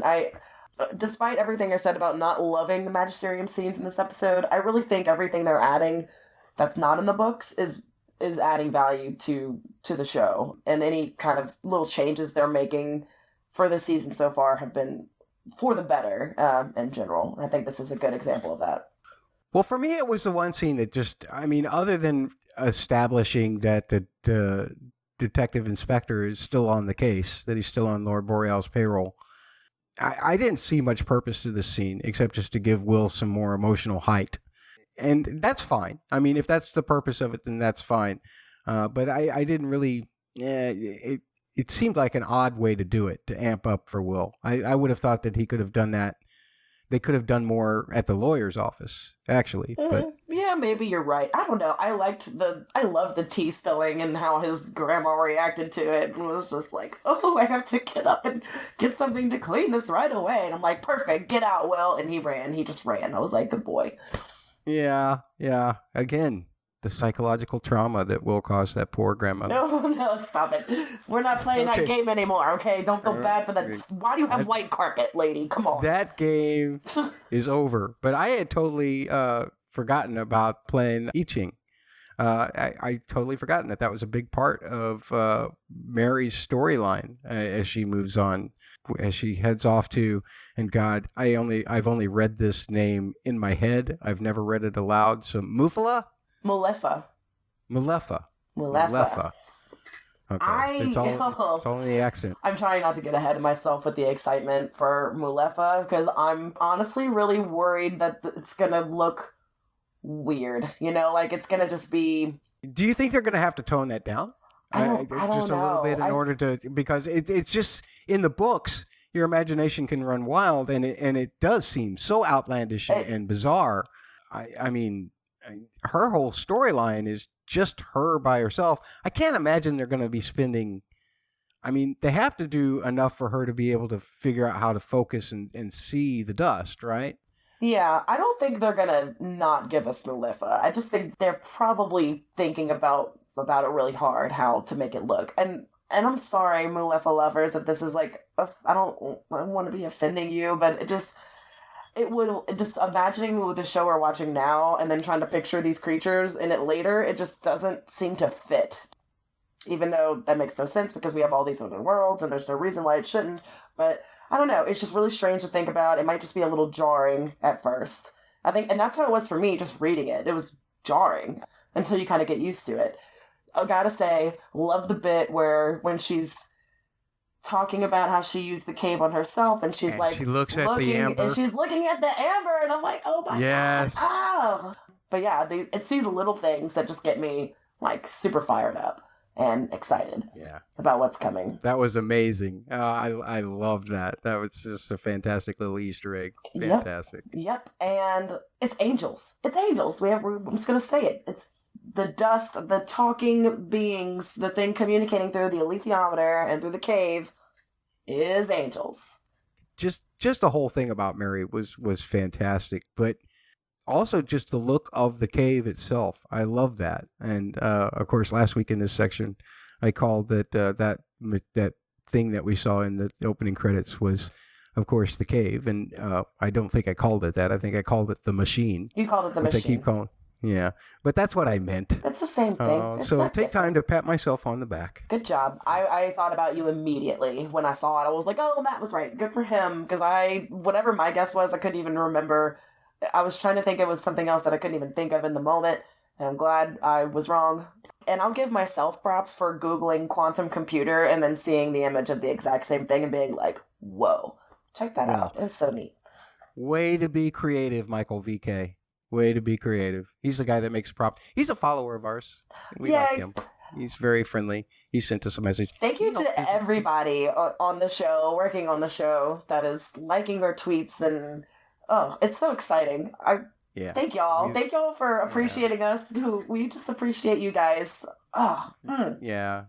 Jane Tranter has been fabulous. Yes. At Michael VK has been fabulous. He helped design, folks. He was integral to the design of the knife itself. So be sure to tweet at him your appreciation when you see it, because I think it looks fantastic. That's so cool. I love being in my real life job of doing demon healthcare and then seeing notifications like that come through. So yay, thank y'all. We do absolutely love it. Anything else about the books? What else do we need to talk about?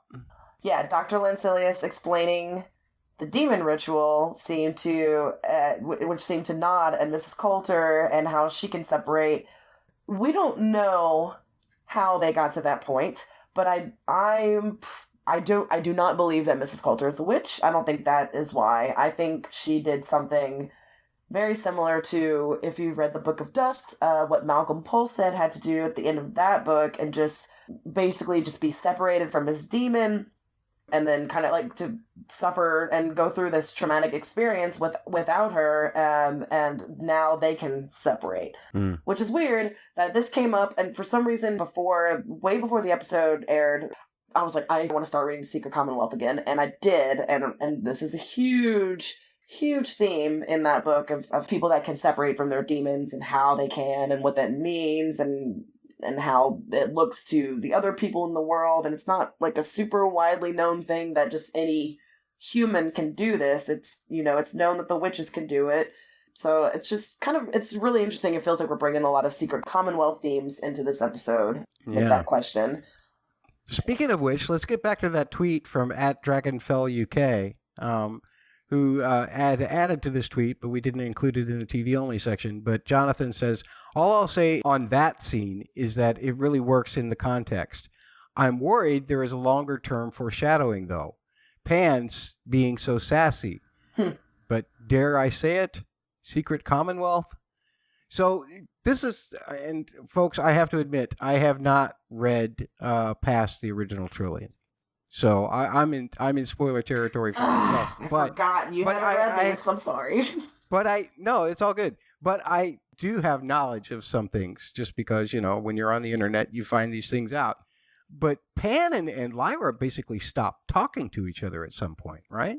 Yes. In the beginning of Secret Commonwealth, their relationship is very strained.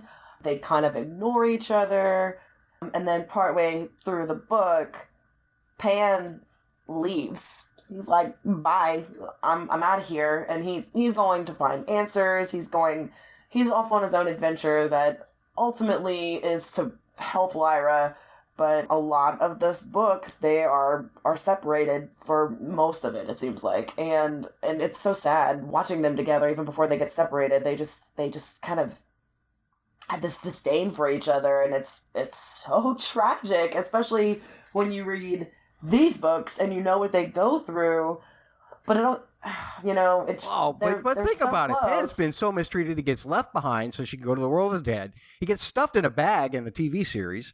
I mean, I'd leave her too. It honestly, it does make sense. It is addressing a trauma, like that happened even, it takes place, 8 years after his Dark Materials is when the Secret Commonwealth is. It makes sense. It makes sense that there would be some bad blood between them. And ultimately, it's just, not communicating with yourself and, maybe not knowing who you are and kind of having like an identity crisis. And I think, that's kind of a big theme around what Lyra's going through in the Secret Commonwealth, in my opinion. Please go listen to Girls Gone Canon, though, because they are much better, much better than I am at kind of diluting all this down for you. Anything else in this particular episode that we want to discuss from a book perspective? I was disappointed that we did not meet John Perry, but it's fine. Give me John Perry in episode 3 for the love of the Authority. Please. Look, do you really want to get invested in that guy so much and then lose him? Yes. I mean, that's awful. I think they're doing us a great favor by not putting him in as much. They're also depriving me of Phoebe Waller-Bridge, too. Don't forget. I'm very much looking forward to seeing him and his demon. But I won't be surprised if we don't get there yet. We didn't get any Lee this week, so I think maybe next week we'll hopefully have some scenes of Lee. There. These are 8-episode seasons, right? Yeah, but we only get 7 because we're missing the Azrael episode. That's right. Oh, no, I'm sad. Man. Okay, 7. Okay. Well, then I feel like this pacing is pretty good then. So far. And, I'm expecting a big blast. I'm actually expecting a big blast of Lee next week also. You just really made me sad, reminding me that we're not getting that Azrael episode, even though I thought about it earlier today. Now I'm just sad again. I've heard conflicting reports about what it was about. I've seen things saying, it's about him building, the Republic of Heaven. Yeah, but I've also seen things saying, it's really just about his time in Chitagaze. Dealing with his mess, yeah. And I still don't know how that's going to affect Ruta's story. I don't know either. We've had 2 episodes straight away where Ruta's been big. I mean, the way she stood up to Serafina in this episode was fantastic. I mean, I love that conversation. Do you think, and I think I was confused when we did our trailer talk, I got confused about which witch was which, and which one was with Azrael, and which one was with John Perry. And rereading the book, Ruta Scotti is not the one that kills John Perry, but do you think they're going to make that change for the show and make Ruta Scotti the one that was the witch that was scorned by John Perry, leading her to murder him in front of Will, and then, I don't know, just kind of like make me maybe change our minds about her character? Ooh, that's a good question. Only Jane Tranter knows. Oh, and Jack Thorne. And the cast. And everybody who worked on the show. Tweet at the Dust Podcast. We're following you. Just send us a DM. Let us know. We want to know. We desperately want to know. Anything else, Holly? Did I say give me Andrew Scott next week for the love of the Authority? If not, I'm just going to say it again. About 11 times. Okay. But that's all good. Folks, if you want to talk to me about books, you're going to be disappointed, but you can tweet to @musicalconcepts. And Holly, if they want to talk to you about the books, how do they do? You can follow me or find me on Twitter @HuntPants. It's weird. And yeah, I'm there sometimes. I'm sorry, I've been very busy with work and things right now, but I'm gonna try very hard. If you tweet at me, I will do my best to get back to you as soon as I possibly can.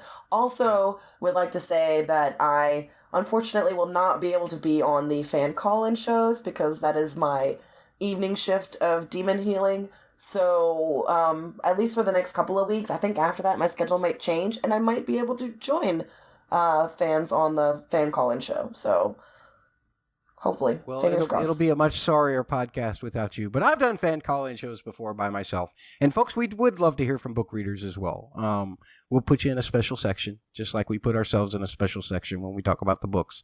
But your thoughts are always welcome. Because who hasn't read these books? Well, evidently some people haven't. But we know that you have. Well, most of you, unless you want to be spoiled. Anyway, fan call-in show. Tuesday nights, 8:30 Eastern PM. Check our Twitter at The Dust Podcast for more information. Fun fact, Matt and I started podcasting together because he hosted a fan call-in show, and I called in one time, and now we're best friends. We are absolutely best friends. So we appreciate you supporting us the same way we support each other. And we'll see you next time on The Dust Podcast.